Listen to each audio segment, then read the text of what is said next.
Imagine for a second discovering that the literal price of your own freedom was just sitting inside your house. Right, like just hidden away. Exactly. I mean, an actual cryptocurrency wallet containing over $1 million just buried in a drawer inside your own bedroom. Which is absolutely terrifying when you think about who allegedly put it there. Yeah, because the people who put it there were the operatives of the very intelligence network that was hunting you. The logic is just so twisted. They assume the absolute last place you would ever look for, the ledger financing your own destruction, is under your partner's clothes in your own room. It's completely wild. And that is exactly what we are getting into today. Welcome to the deep dive. We are opening up a staggering, truly labyrinthine dossier compiled by a man named R.J. Aguar. And Aguar is a former Google search ranking engineer, right? Yes, he is. And he currently identifies as a political refugee with protected person status under the 1951 Refugee Convention. Which really sets the tone for the kind of documents we're looking at today. It really does. Our mission for this deep dive is to explore a massive stack of his source materials. We are talking patent applications for revolutionary optical computing, audio transcripts, specifically demos D124 and D125, and these sweeping, highly complex systemic analyses. He alleges the existence of this massive, coordinated shadow network operating right on U.S. soil. Yeah, and we are going to unpack his claims about exactly how this network functions and the unprecedented technological strategy he engineered to try and dismantle it. But before we look at a single page of this dossier, we really need to lay down a firm grounding note for you, the listener. Definitely, this is crucial. The source materials we're exploring today contain highly politically charged and, frankly, severe criminal allegations. Extremely severe. Right. These documents implicate the Chinese Communist Party, Venezuelan military intelligence, Iranian actors, U.S. state and federal judges, and major publicly traded U.S. corporations. Like a massive web. It is. And as your guides on this deep dive, we have to make it explicitly clear that we are strictly impartial. We are not endorsing, validating, or taking sides on any of the political or criminal allegations presented in these texts. Right. Our job is purely analytical. Exactly. We are just synthesizing and impartially reporting on the complex ideas, the technological frameworks, and the systemic mappings contained within Aguar's original document. Okay, let's unpack this.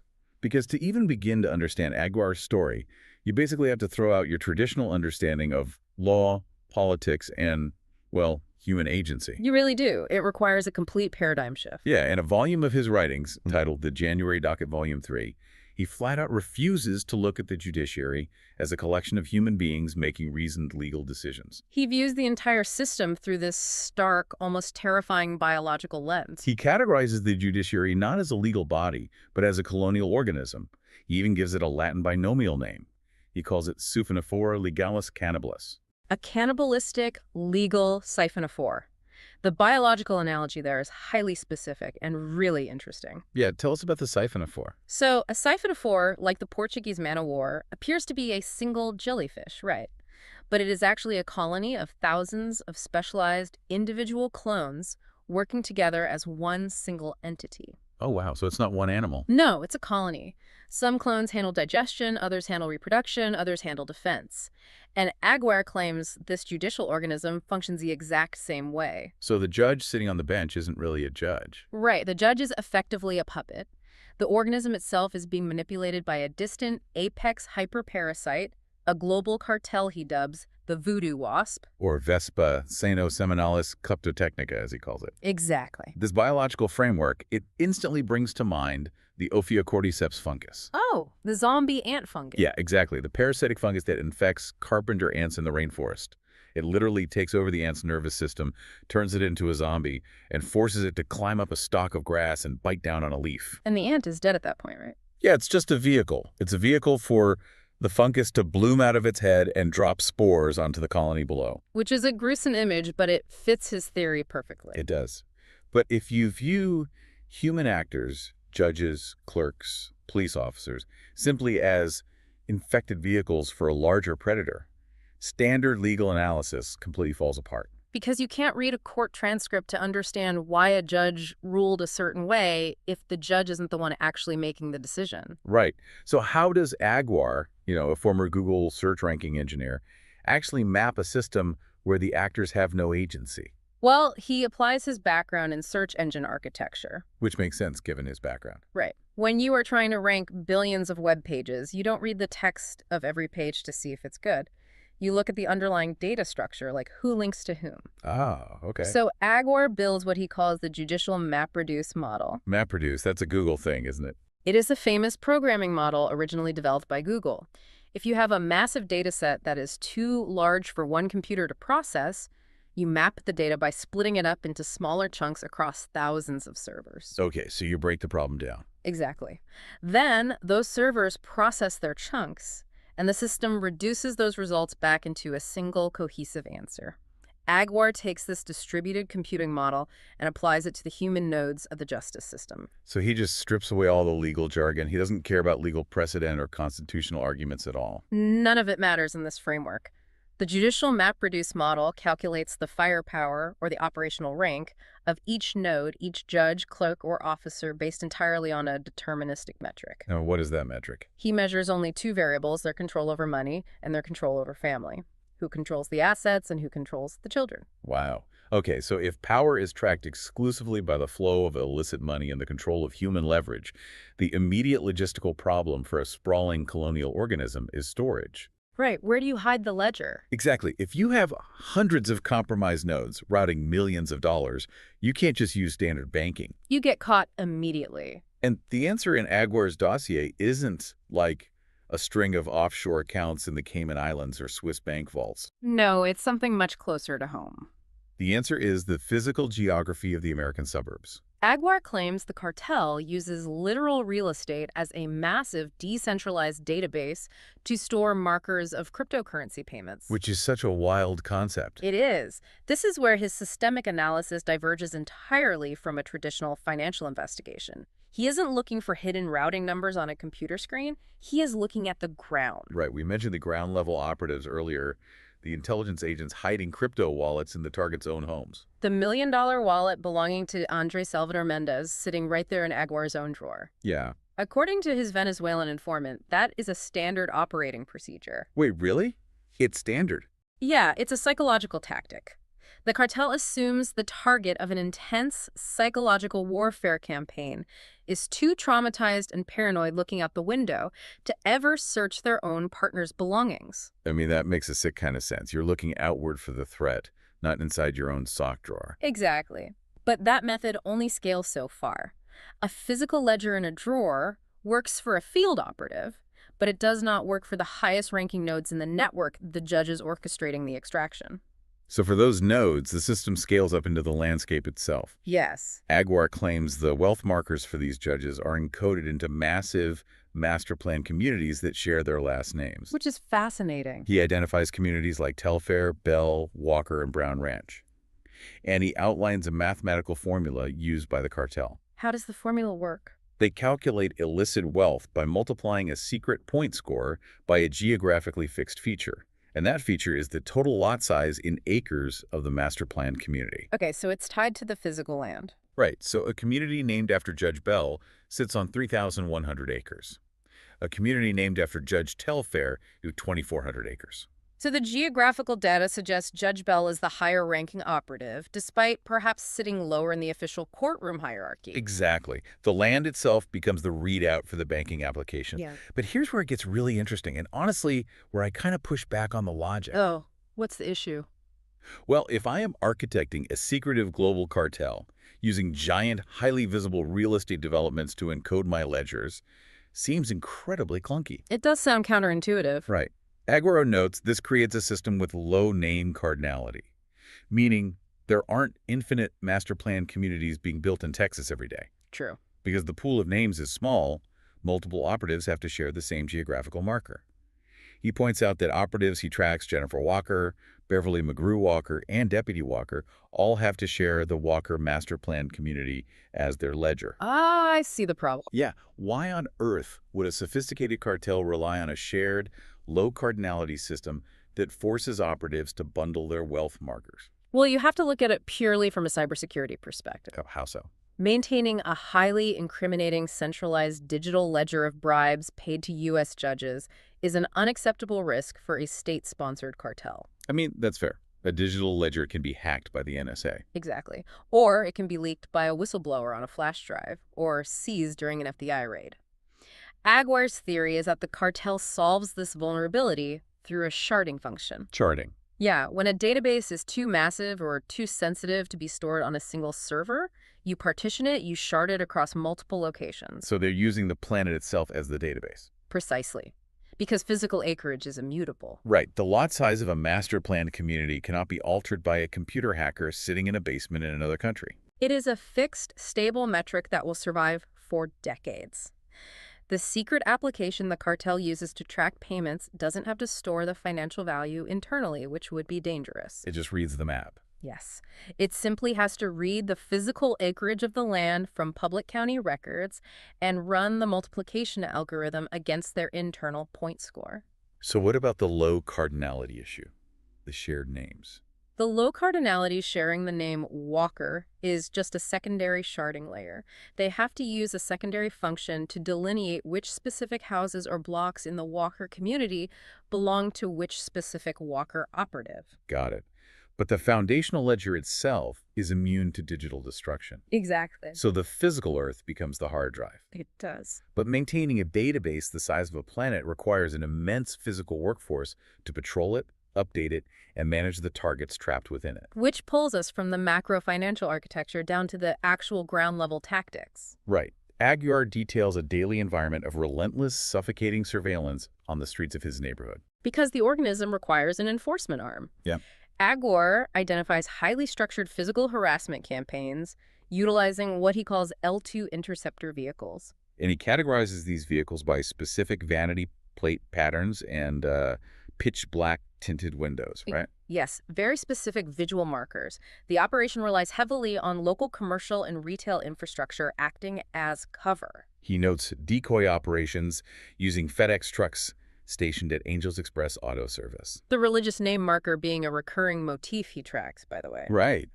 He even identifies a massively crowded Buc-ee's gas station functioning as a laundry machine car depot. A laundry machine. Yeah, basically a place where operatives swap vehicles to avoid continuous detection by the target. They just cycle through the busy gas station. That's incredibly organized. He also tracks the rotation of the human agents themselves. He observes a safe house directly across the street from the home of Robert Mueller in the Lake Point Estates neighborhood. Right. And he notes a specific transition in the agents assigned to watch him. An operative he dubbed the Russian, Daniel King Everett, was cycled out and replaced by a South Asian operative. And he keys in on a very specific detail about these agents, doesn't he? He does. He knows that these agents always wear small backpacks. Small backpacks. Yeah. They carry just enough gear for short 2 to 3 day shifts. That is a very specific observation. And beyond the human element, he theorizes that this surveillance network has deeply compromised standard corporate infrastructure. Like what? Well, he consistently observes commercial vehicles, specifically United Rentals or Halliburton trucks, flashing their yellow emergency lights at the exact moment he passes them on the road. I mean, most people would just assume the driver bumped a switch or was testing the lights. Sure, but Aguirre looks at it like an engineer.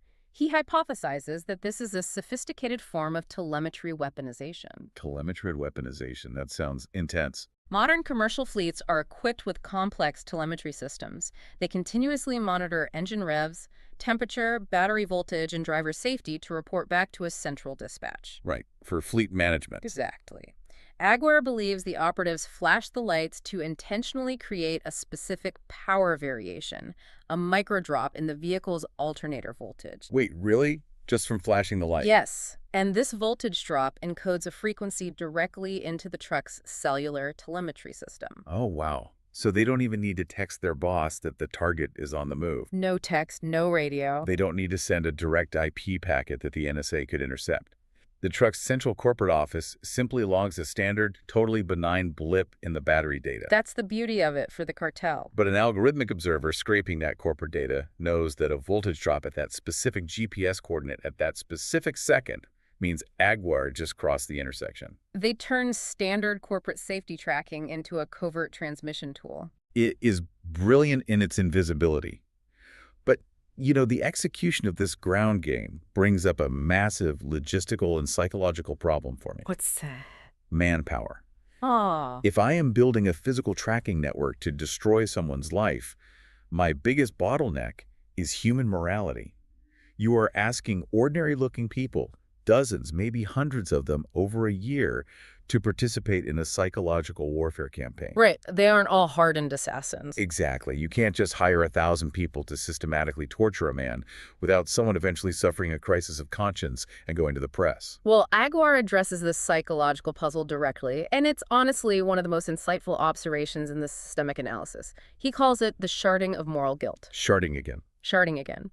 Taking the immense weight of destroying a human life and partitioning it into tiny, manageable pieces. Okay, how does that work in practice? Think about the operational details he noted. Pitch black, tinted windows, and agents wearing small backpacks for short 2 to 3 day shifts. Right, the short shift. By rotating the workforce constantly, no single agent ever sees the totality of the abuse. Agent A sits in a parked car for 2 days and is told simply to flash a light when a specific car drives by. Which seems harmless on its own. Completely. Agent B sits in a house for 3 days and logs license plates.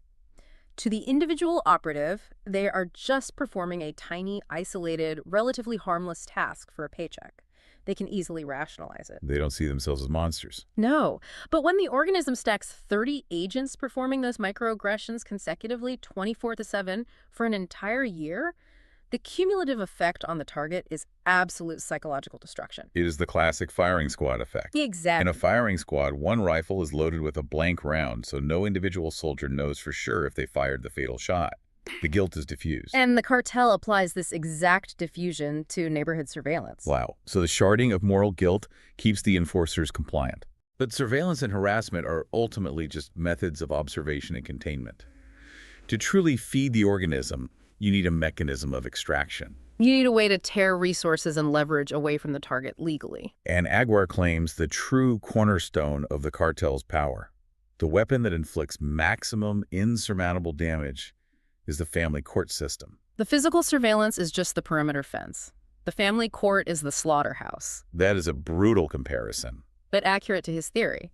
Aguiar claims the cartel weaponizes family law to legally kidnap children and extract assets, using an incredibly complex, deeply bureaucratic maneuver he calls the void order scheme. Okay, let's break down the mechanics of this void order scheme, because it relies on exploiting the very foundation of legal reality, the court docket itself. It's all about paperwork manipulation. Aguiar alleges that operatives functioning as judges, and he specifically names Judge Telfair and Judge Bell, create multiple conflicting versions of court orders on the exact same legal docket. He refers to them as Index 7 and Index 8, or sometimes utilizing missing indices like 70 and 88. The mechanism operates on deception at the point of delivery. Imagine the scenario.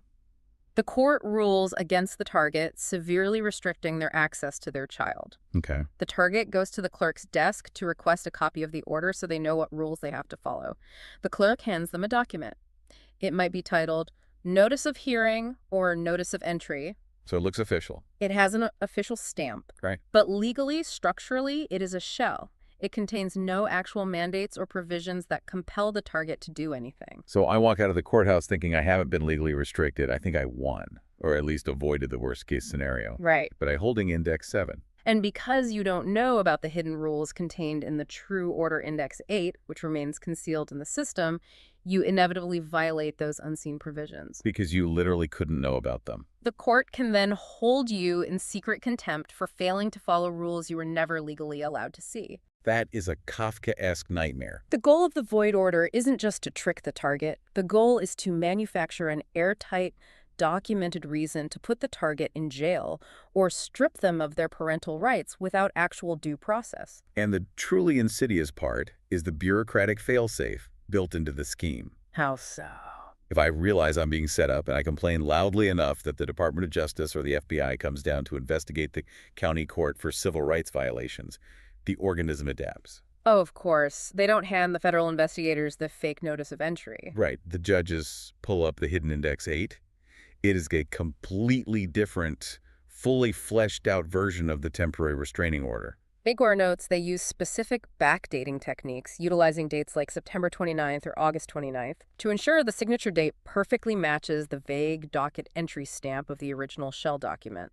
So the FBI agent looks at the file. They see the dates perfectly match the official docket timeline. They see a doctor's signature validating the claims against the parent, and they conclude the court acted entirely within the bounds of the law. The paperwork is technically perfect. Exactly. Imagine trying to defend your life in a legal system where the literal, physical record of reality fundamentally changes depending on who is asking for the document. It is the ultimate exercise in information asymmetry. It exposes a terrifying vulnerability in any bureaucratic system. Which is? If the gatekeepers of the record, the judges, and the clerks who stamp the paper are compromised, the truth itself becomes partitioned. Aguiar actually compares the tactic to grocery store food tampering. The sleight of hand. Right. The fundamental mechanism is deception by switching an item right in front of your eyes when your guard is down. You think you bought a sealed bottle of medicine, but the contents were swapped before it hit the shelf. And Aguiar explicitly links this bureaucratic switching to a physical, violent attack on his own family. Yes, this part is incredibly dark. He claims his child suffered a severe respiratory affliction after a chemical agent attack at a children's hair salon called Sharky's Cuts for Kids. A chemical attack at a kid's salon. Yeah, and this attack occurred mere hours after Aguiar published an online post exposing a Venezuelan ambassador named Wilmer Ruperti. So he views the chemical attack and the void court orders as two manifestations of the exact same signature MO. Exactly, the targeting of the child to control and punish the parent. The child is the ultimate leverage. It's horrifying. But if the local family court is the extraction mechanism for a single family, how does this organism feed at scale? Because Aguiar claims this corruption goes far beyond local county judges handling custody disputes. He argues this scales all the way up to the highest courts in the state. Right, utilizing highly specialized physical technological infrastructure to extract billions of dollars from the economy. The dossier transitions here from ground-level surveillance to high-stakes corporate extraction, and to bridge that gap, Aguiar looks for the data transmission layer. He identifies a covert point-to-point directional antenna in the backyard of an operative he names Joe Alvarado. And Alvarado's home carries an astronomical 8 million point marker in the cartel's secret geographic index. Let's clarify the technology here for a second. A point-to-point antenna is not like a Wi-Fi router that broadcasts a signal in all directions for anyone to pick up. No, not at all. It acts like a highly focused laser beam of data. It shoots a narrow, invisible beam directly to a specific receiver dish. It is incredibly secure. Unless you physically fly an interceptor drone directly into the path of the beam, you cannot intercept the data. Right, so the beam has to land somewhere. Aguiar maps the geographical trajectory of the antenna to find the receiver.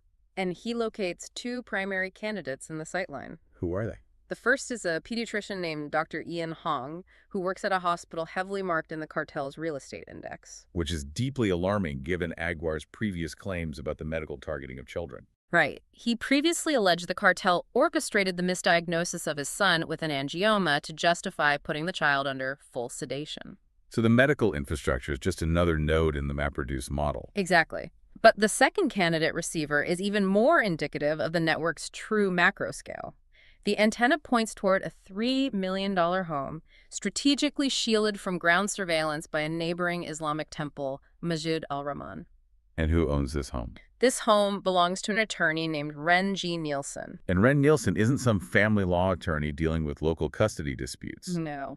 The dossier notes he is the firm-wide chair of state and local tax at the massive, globally recognized law firm Baker Botts. He litigates $300 billion industrial projects. That's a massive step up from local family court. He represents corporate titans like Exxon and Halliburton fighting the Texas comptroller to secure tens of millions, sometimes hundreds of millions of dollars in tax refunds. And where does Nielsen win these massive state-altering tax refunds? Where? In front of the Supreme Court of Texas. Oh, wow. The very same Supreme Court whose justices, according to Aguiar's real estate data, possess their own master-planned community markers indicating cartel affiliation. It's closed loop. Aguiar even notes how the physical landscape is altered to route this high-level data. How do you mean? He points out specific patches of land shaped like perfectly aligned triangles near the antenna. These geographic triangles function as physical, analog signposts pointing directly toward a National Guard base. The National Guard base. Yeah, likely serving as the final exfiltration point for the data. Geometric land patches acting as physical routing tables for a secret data network handling Supreme Court tax litigation. It sounds like science fiction, but he maps it out. Aguiar is arguing that the physical neighborhood harassment on Valley Side Drive, The void orders in the county courthouse and the high-level corporate tax litigation at the Supreme Court of Texas are not separate phenomena. They are tentacles of the exact same organism, siphonophore legalis cannibalis. The local courts handle the coercion, the kidnapping, and the physical control of the targets, ensuring compliance. While the higher courts process the massive systemic financial extraction from the state economy. It is a complete ecosystem of control, vertically integrated from the suburban driveway all the way to the Supreme Court bench. Which brings us to a critical juncture for you, the listener, to ponder. Right. Faced with an ecosystem that controls the local police, the medical infrastructure, the postal service, and the highest courts in the state, standard avenues of recourse are completely sealed off. You cannot hire a lawyer to fight the judge if the judge and the lawyer are nodes in the same network. And you cannot call the police if the police are running the L2 interceptors. So how do you fight? Well, Aguirre decides to dismantle the cartel using hardware architecture. He initiates an unprecedented technological counteroffensive. Aguirre claims to have authored and filed 33 distinct patent applications detailing a completely new paradigm for computing. He calls it an optical computing architecture. To understand the magnitude of this strategy, we really have to look at the physical limitations of modern technology. Yeah, let's break that down. For the last 40 years, every computer in the world, from your smartphone to the servers at Google, has relied on serial electronic buses. Right. They use microscopic copper wires, sending electrical pulses, ones and zeros. And this architecture is fundamentally limited by physics. Pushing electricity through copper generates heat, the signal degrades over distance, and there is a hard physical limit on how much bandwidth you can squeeze through the wire. It creates what hardware engineers call the I/O bottleneck, the input-output traffic jam. Exactly. You can build a blisteringly fast processor, but it ends up sitting idle, starving for data because the copper wires can't fetch information from the memory drive fast enough. So Aguirre's 33 patents outline a massively parallel optical interconnect. He completely abandons copper wires. Instead of sending electrical pulses one by one in the serial line, he utilizes a microdisplay camera array. By using variations in color and intensity, a single pixel in this array can encode millions of numbers simultaneously. And he is running millions of these pixels in parallel, using light instead of electricity. Because light doesn't generate heat in the same way, and it moves at, well, the speed of light. It entirely shatters the data transfer speed limits of current electronics. It obliterates the I/O bottleneck completely. Aguirre claims this architecture allows for ultra-wide data buses, 256-bit, 2024-bit, and beyond. It solves the power wall, which is the physical limit on how fast we can clock current CPUs before they literally melt the motherboard. But the implications go so much further than just building a faster laptop. If you annihilate the limitations of physical distance and signal degradation inherent in copper wires, this optical fabric allows for something called the disaggregated data center. This is where it gets really disruptive. Currently, a server rack in a data center has the CPU, the memory RAM, and the storage hard drives all crammed into one hot, power-hungry metal box. They have to be physically inches apart because the electrical cables connecting them cannot carry the signal over long distances without severe latency. But with Aguirre's optical cables, distance is no longer a bottleneck. The latency is practically zero. This means you can break the monolithic server apart. You can have an entire floor of a massive data center dedicated purely to CPUs, running on their own specialized, hyper-efficient cooling system. And you have a completely different floor dedicated entirely to memory banks. Right.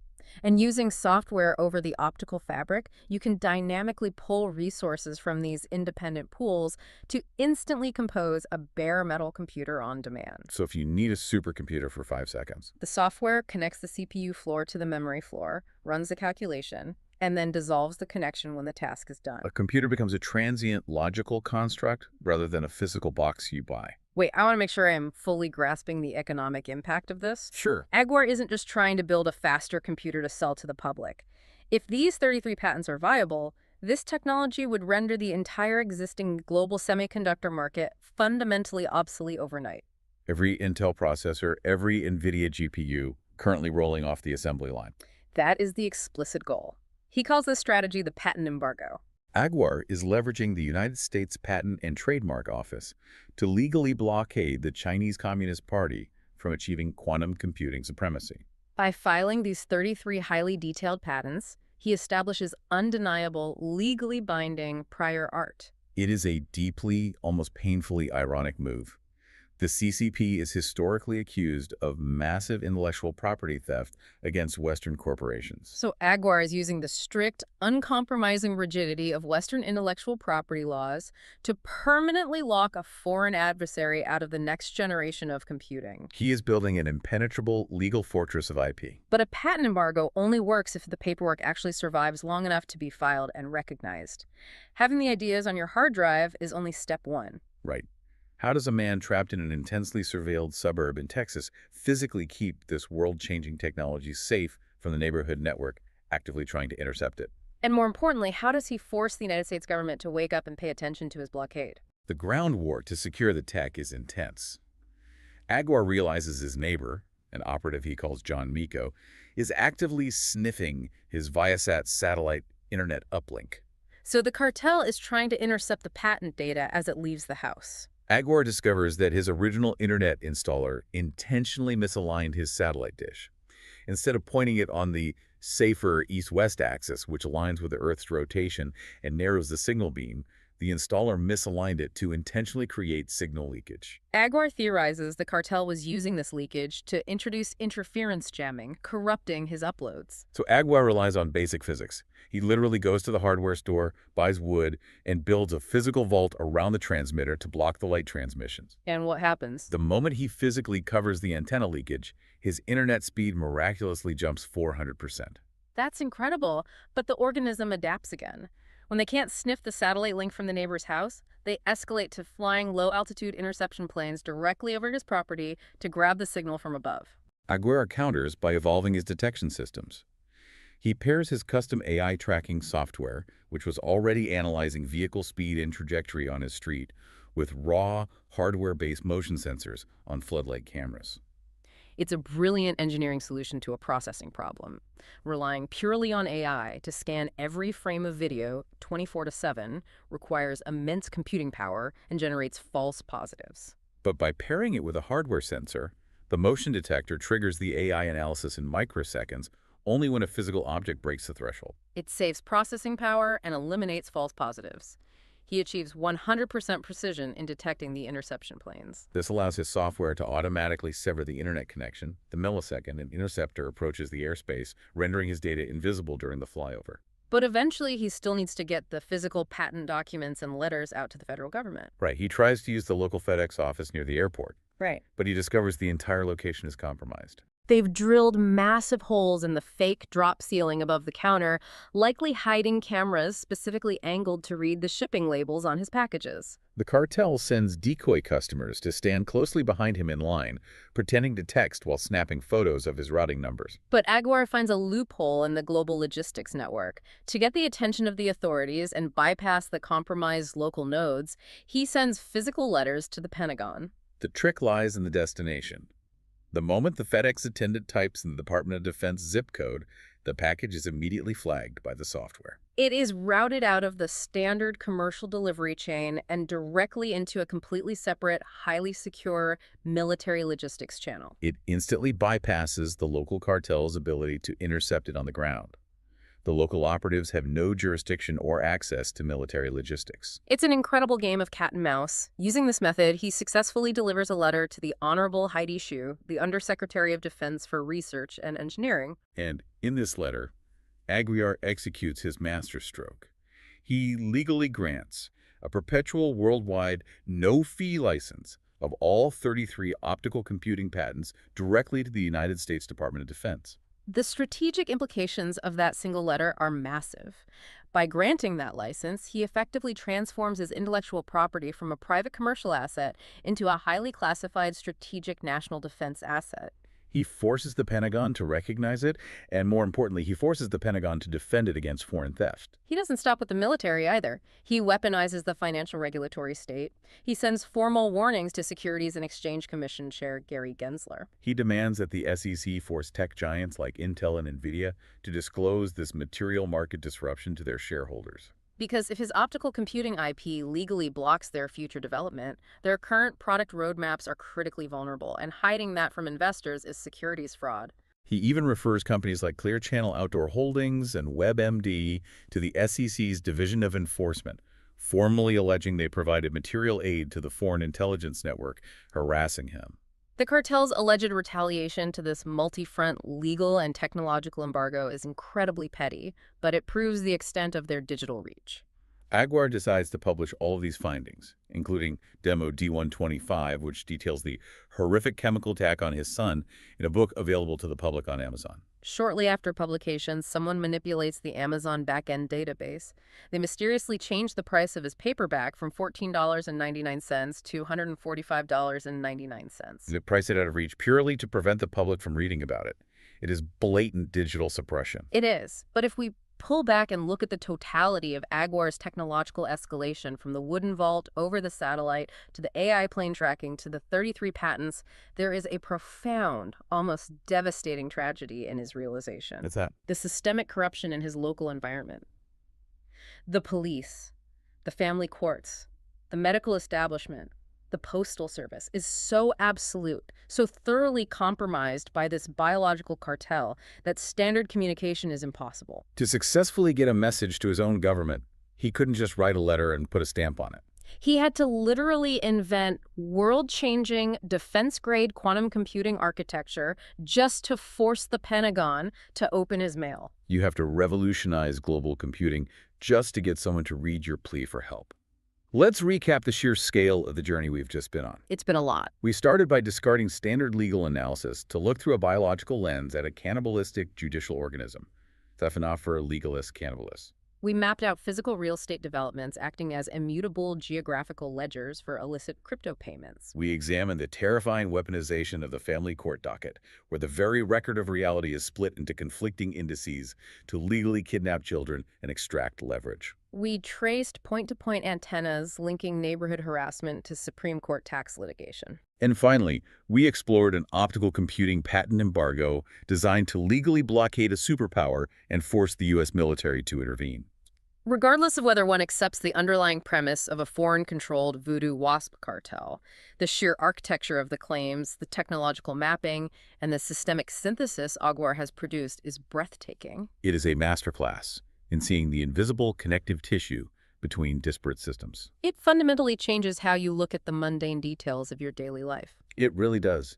And before we sign off, I want to leave you, the listener, with one final chilling concept to mull over based on Aguiar's text. We talked earlier about the L2 interceptor vehicles, how the cartel allegedly uses the basic telemetry of commercial rental trucks to encode covert signals. Right, by simply flashing a yellow emergency light, they create a current variation in the alternator, which the onboard cellular safety system logs and transmits to a central server. They turned a mundane safety feature into a geopolitical tracking beacon, an invisible signal hidden in plain sight within the noise of everyday corporate data. So, if something as benign, as totally ignorable, as a flashing yellow light on a United Rentals truck can be weaponized into a covert tracking transmission, what does that mean for our modern, interconnected world? As everything from our refrigerators to our smartwatches to the streetlights on our block becomes integrated into the smart grid, constantly monitored for safety and efficiency, could the very infrastructure that is designed and sold to us for our convenience be quietly, systematically broadcasting the intimate details of our lives to an unseen algorithmic observer? When the system itself is the organism, you have to wonder who's really reading the data. Thank you for joining us on this deep dive. Stay curious, question the architecture of the systems around you, and always look a little closer at the world. We'll see you next time.